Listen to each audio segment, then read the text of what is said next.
우리 함께 창세기 44장 1절부터 13절까지 말씀을 교독하시고 마지막 13절은 함께 읽도록 하겠습니다. 창세기 44장 1절에서 13절입니다. 요셉은 자기 집의 관리인에게 명령했습니다.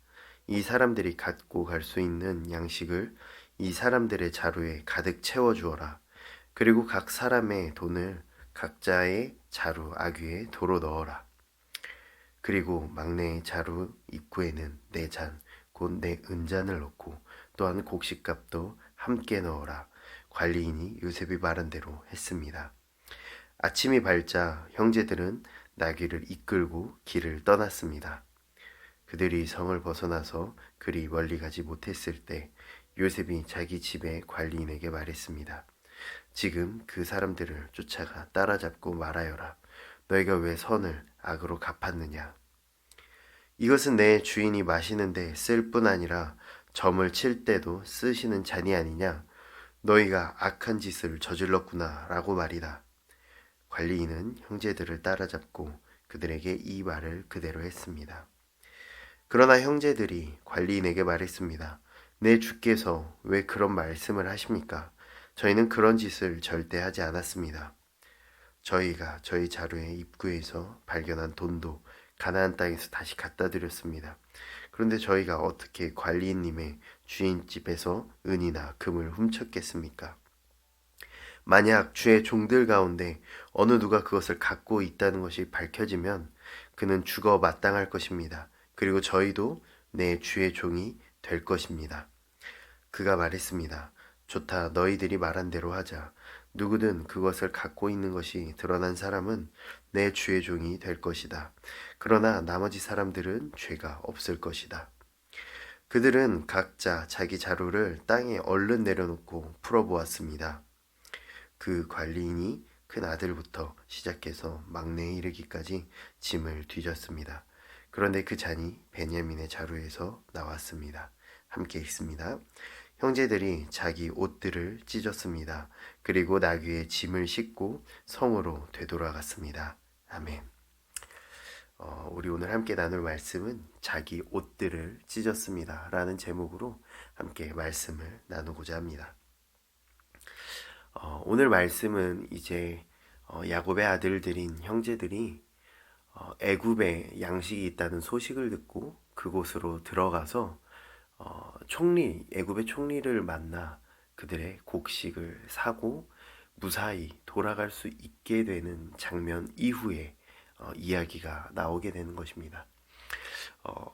형제들은 이제 자신의 가족들에게 돌아가서 그 곡식을 줄 수 있게 되고 또 애굽의 총리가 열어준 연회로 인해 크게 즐거워했습니다. 이제 가족들에게 큰 흉년 가운데 먹일 수 있는 양식으로 인해 그들은 행복해 했던 것이죠. 문제는 이 큰 연회 이면에 한 가지 크고 두려운 시험이 그들에게 한 걸음씩 다가오고 있었다는 것이죠. 그것은 바로 애굽의 총리이자 형제들은 알아보지 못했지만 그들의 형제인 요셉이 그들의 형제를 시험하고자 준비했던 것입니다. 왜 요셉은 그의 형제들을 시험하고자 했던 것일까요? 그것은 그의 형제들이 요셉을 애굽에 팔아넘겼고 이제 오랜 시간이 지나고 나서 그들의 모습이 어떻게 변했는지를 확인하고자 그와 같은 시험을 준비하고 있었던 것입니다. 그래서 이 시험을 준비하기 위해서 관리인을 시켜 어떠한 한 사건을 준비합니다. 1절과 2절 말씀을 함께 보도록 하겠습니다. 요셉은 자기 집에 관리인에게 명령했습니다. 이 사람들이 갖고 갈 수 있는 양식을 이 사람들의 자루에 가득 채워주어라. 그리고 각 사람의 돈을 각자의 자루 아귀에 도로 넣어라. 그리고 막내의 자루 입구에는 네 잔, 곧 네 은잔을 넣고 또한 곡식값도 함께 넣어라. 관리인이 요셉이 말한 대로 했습니다. 요셉의 명령에 의해 관리는 이제 각자의 자루에 양식과 돈을 넣어 두었는데 막내 베냐민의 자루에는 요셉의 은잔과 그리고 그들이 곡식값을 지불했던 그 돈을 다시 도로 베냐민의 자루에만 넣어 두었습니다. 이것은 이제 베냐민이 요셉의 은잔과 돈을 마치 훔쳐간 것과 같이 위조하기 위해 그와 같은 일을 계획했던 것이죠. 그리고 이제 3절에 보면 이제 아침이 밝고 그들의 고향 아버지가 계신 땅으로 그들은 돌아가게 됩니다. 그리고 이제 그들이 떠나고 나서 요셉은 그 일을 시켰던 관리를 불러서 이제 그들에게 쫓아가서 이와 같은 이야기를 하라고 명령을 했습니다. 우리 함께 4절과 5절 말씀을 보도록 하겠습니다. 그들이 성이 벗어나서 그리 멀리 가지 못했을 때 요셉이 자기 집의 관리인에게 말했습니다. 지금 그 사람들을 쫓아가 따라잡고 말하여라. 너희가 왜 선을 악으로 갚았느냐? 이것은 내 주인이 마시는데 쓸 뿐 아니라 점을 칠 때도 쓰시는 잔이 아니냐? 너희가 악한 짓을 저질렀구나 라고 말이다. 요셉은 관리인에게 이와 같이 어떻게 선을 악으로 갚을 수 있으며 이 은잔이 어떠한 의미인지를 이야기를 하면서 그들에게 아주 큰 죄가 있음을 알리는 장면을 보여주게 되는 것입니다. 그리고 그 다음 6절에 보면 관리인은 황급히 그 형제들에게 따라가서 이와 같이 이야기를 하게 됩니다. 야곱의 아들들은 갑작스러운 이 관리인의 이야기에 굉장히 소스라치게 놀라게 되고 자신들이 그와 같은 일을 저지르지 않았음을 억울해하고 항소하게 됩니다. 우리 함께 7절과 8절을 함께 보도록 하겠습니다. 그러나 형제들이 관리인에게 말했습니다. 내 주께서 왜 그런 말씀을 하십니까? 저희는 그런 짓을 절대 하지 않았습니다. 저희가 저희 자루의 입구에서 발견된 돈도 가나안 땅에서 다시 갖다 드렸습니다. 그런데 저희가 어떻게 관리님의 주인 집에서 은이나 금을 훔쳤겠습니까? 자신들의 억울함을 호소하고 있는 것이죠. 이 형제들의 모습 속에서는 어쩌면 예전의 모습이나 지금 모습이나 크게 변하지 않은 형제들의 모습을 우리는 볼 수 있습니다. 요셉을 미디안의 그 상인 손에 팔아 넘겼을 때 그리고 나서 돌아와 아버지 야곱에게 그들은 요셉을 자신들이 팔아넘긴 것이 아니라 짐승에 의해 요셉이 죽게 되었다라고 이야기를 하면서 요셉의 옷자락을 잘라 거기에 염소의 피를 묻혀서 야곱에게 전달했습니다. 그때 야곱은 좌절하고 자신의 옷을 찢었었죠. 그러면서 그와 같이 보여준 것은 짐승에게 자신의 죄를 뒤집어 씌우며 자신들에게는 어떠한 죄가 없음을 증명하고자 했던 그 형제들의 모습을 우리는 기억할 수 있습니다. 그리고 오늘 말씀에서 동일하게 자신들의 죄 없음을 굉장히 억울해하며 항소하는 모습을 볼 수 있습니다. 그리고 그 억울함을 호소하는 장면을 그 다음 9절 말씀에 보면은 자신들이 하지 않아도 될 맹세까지 하는 모습을 우리는 볼 수 있습니다. 9절을 보도록 하겠습니다. 만약 주의 종들 가운데 어느 누가 그것을 갖고 있다는 것이 밝혀지면 그는 죽어 마땅할 것입니다. 그리고 저희도 내 주의 종이 될 것입니다. 본인들이 실제로 저지르지 않았고 만약 그와 같은 일이 밝혀지게 된다면 저희가 자신의 주의 그 애굽의 총리의 종이 될 것입니다라고 이야기를 하면서 맹세를 하게 된 것이죠. 이 맹세를 하게 된다는 것은 자신의 억울함을 호소하기 위해서 보통 우리가 많이 사용합니다. 근데 이와 같은 호소는 우리가 일상에서도 많이 사용하는 방법이죠. 만약에 내가 정말 그걸 했다면 무엇까지 할게 라고 이야기를 하면서 우리의 억울함을 호소하는 방식의 이와 같은 방법을 보통 사용합니다. 이 야곱의 아들들이 그와 같은 심정으로 억울함을 호소했던 것이죠. 그들의 말에 이제 관리인은 10절에 이와 같이 대답합니다. 그가 말했습니다. 좋다. 너희들이 말한 대로 하자. 누구든 그것을 갖고 있는 것이 드러난 사람은 내 주의 종이 될 것이다. 그러나 나머지 사람들은 죄가 없을 것이다. 관리인은 그들이 말한 대로 그것을 훔쳐간 사람이 있다면 그 사람은 영원히 주의 종이, 애굽의 총리의 종이 될 것이다. 그리고 없는 사람들은 죄 없다 할 것이다 라고 이야기를 했습니다. 그리고 이제 그들의 자루를 수색하기 시작합니다.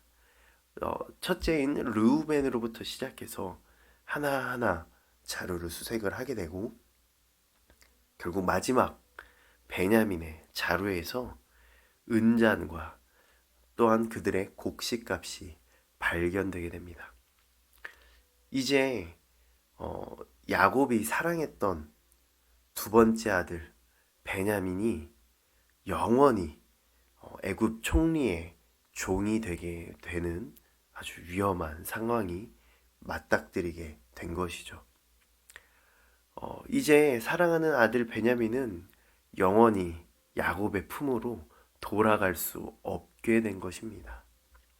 이에 13절에 보면 형제들이 자기 옷들을 찢었습니다.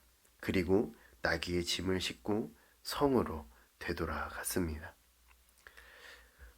베냐민의 자루에서 은잔이 발견되고 그가 영원히 종이 될 위기에 처하게 되자 형제들이 함께 옷을 찢고 탄식하며 그들과 함께 이제 애굽으로 돌아가게 된 것입니다. 여기서 우리가 볼 수 있는 중요한 한 가지 사실은 첫 번째 야곱이 사랑했던 아들 요셉이 이제 죽게 되었다는 소식을 듣고 나자 창세기 37장 34절에 보면 이 요셉이 죽었다는 소식을 듣고 오직 야곱만이 자신의 옷을 찢게 됩니다. 그리고 고통스러워하며 탄식하게 되죠. 그의 형제들 중에 그 어느 누구도 고통스러워하거나 옷을 찢은 사람이 없었습니다. 심지어 죽이지는 말자고 했던 르우벤 첫째나 그리고 그냥 우리가 죽이지는 말고 그러면 미디안 상인의 손에 팔아 넘기자라고 했던 셋째인 유다마저도 어쩌면 분명하게 드러나지는 않았지만 요셉의 죽음 혹은 요셉이 그와 같은 상황을 맞이하게 되는 것을 당연하게 여겼다는 것을 내포하고 있는 것이죠. 그리고 진짜로 슬퍼했던 것은 오직 야곱뿐이었습니다.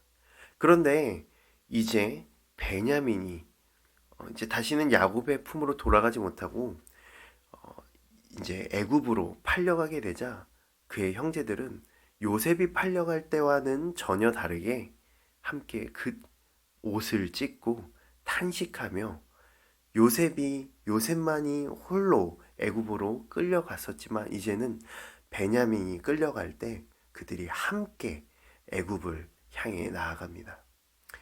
어쩌면 그들이 이제 옷을 찢었다라고 하는 의미는 이제 함께 세월을 보내면서 고통스러워 평생을 괴로워하는 아버지의 모습을 보고 그리고 이제 자신들도 아버지가 되면서 요셉을 팔아넘겼던 지난 시간을 평생을 후회하며 살았던 그들의 모습을 우리는 알 수 있습니다. 그리고 그와 비슷한 상황이 다시 생기게 되자 이제 그들은 그때 어리고 철없던 그때의 모습과는 전혀 다르게 이제 함께 옷을 찢으며 고통스러워하는 모습을 보여주게 되는 것이죠. 창세기에는 형제들의 다툼의 이야기가 반복해서 나오게 됩니다. 우리가 잘 아는 대로 창세기에 보면 가인과 아벨의 그들의 어떤 갈등을 볼 수 있죠. 그리고 이후에 에서와 야곱의 갈등이 있었습니다. 그리고 야곱의 아들들인 12아들들의 갈등이 나오게 됩니다. 그 형제들 간의 갈등의 공통점은 무엇이었냐면 자신의 옳음을 인정하고 증명하고 싶어 했던 그들의 모습을 우리는 알 수 있습니다. 그래서 아벨의 제사만을 받으셨던 하나님을 향해 가인은 분노하면서 자신의 옳음을 증명하기 위해 옳다 인정함을 받았던 아벨을 결국은 죽이고야 말았던 것이죠. 그리고 하나님께서는 가인에게 찾아와 오셔서 가인을 향해 이렇게 말씀하셨었습니다. 네 아우 아벨이 어디 있느냐? 이러한 하나님의 말씀에 가인은 이와 같이 대답했었습니다. 내가 내 형제를 지키는 자니까. 자신이 형제 아우인 아벨을 죽이고 나서 하나님을 향해서 내 형제를 지키는 자니까. 어쩌면 그와 같은 대답은 내 형제를 지키는 책임은 저에게 아무것도 없습니다. 라고 대답한 것과 같습니다. 자신에게 어떠한 책임도 없다라고 항소한 것이죠. 마찬가지로 요셉이 죽게 되었다고 이야기를 할 때 그들에게는 어떠한 책임감도 보여지지 않았습니다. 아버지와 함께 옷을 찢거나 고통스러워하거나 안타까워하는 모습을 그들에게 전혀 찾아볼 수 없었던 것이죠. 그러나 시간이 지나고 아버지가 힘들어했던 모습들을 보고 그리고 그들이 아버지가 되고 나자 그 아픔을 이제는 느낄 수 있게 되었습니다. 그리고 이제 그들은 함께 옷을 찢게 된 것이죠. 이제 그 책임감과 아픔을 느낄 수 있는 존재들로 변하게 된 것입니다. 요셉의 형제들에는 이제 자신들이 지난날에 지었던 수많은 잘못들을 회개하고 안타까워하고 탄식하는 모습을 우리는 볼 수 있습니다. 그리고 그 사건을 통해 자신들의 마음의 중심이 드러나게 된 것이죠. 우리는 종종 여러 가지 상황과 사건들을 만날 때마다 때로는 이해할 수 없는 사건들을 만날 때 우리의 중심이 드러나게 됩니다. 하나님께서 우리의 마음의 중심이 드러나게 되고 어쩌면 어김없이 우리의 연약함이 비슷한 상황 속에서 반복해서 드러날 수 있습니다. 그리고 그때마다 우리는 어쩌면 우리의 옳음을 인정받으려고 노력할 것입니다. 그러나 우리가 잊지 않고 하나님 아래서 우리가 반복하여 노력했으면 하는 것은 우리의 부족함과 반복되는 실수 속에서 그 실수를 반복하고 끝나는 것이 아니라 우리의 옷을 찢고 우리의 마음을 찢고 하나님 앞에 회개함으로 하나님 앞에 탄식함으로 책임질 수 있도록 한 걸음 더 나아갈 수 있는 저와 여러분들이 되어지기를 간절히 소망합니다. 하나님께서는 일련의 사건들을 통해 우리의 마음의 중심을 확인하고자 하시는 때가 있으십니다. 그것이 때론 우리가 이해할 수 없고 받아들일 수 없고 용납할 수 없는 상황일지라도 마치 그 형제들이 이 사건 속에서 자신들의 옷을 찢으면서 보여주었던 것과 같이 우리가 그와 이해할 수 없는 그 상황 속에 우리의 연약함이 드러나게 되는 그 순간에서 우리가 다른 그 어떤 자신의 옳음을 증명하기보다 우리의 연약함을 하나님 앞에 탄식함으로 또한 우리의 못남을 하나님 앞에 고백함으로 우리의 마음을 찢을 수 있는 저와 여러분이 되기를 간절히 소망합니다. 오늘 하루 삶을 살아가면서 어쩌면 이와 같은 상황이 일어나게 된다면 혹은 그와 같은 상황 속에 살아가고 계신다면, 혹은 아직은 이와 같은 상황이 일어나지 않더라도 어쩌면 내 삶을 되돌아보았을 때 참 우리 삶에 있는 연약함, 나의 어떠한 못남, 그런 부족함이 있었다면 참 하나님 앞에 우리가 마음을 찢음으로 주님 앞에 고백하며 나아가는 오늘 하루가 되시기를 간절히 축복합니다.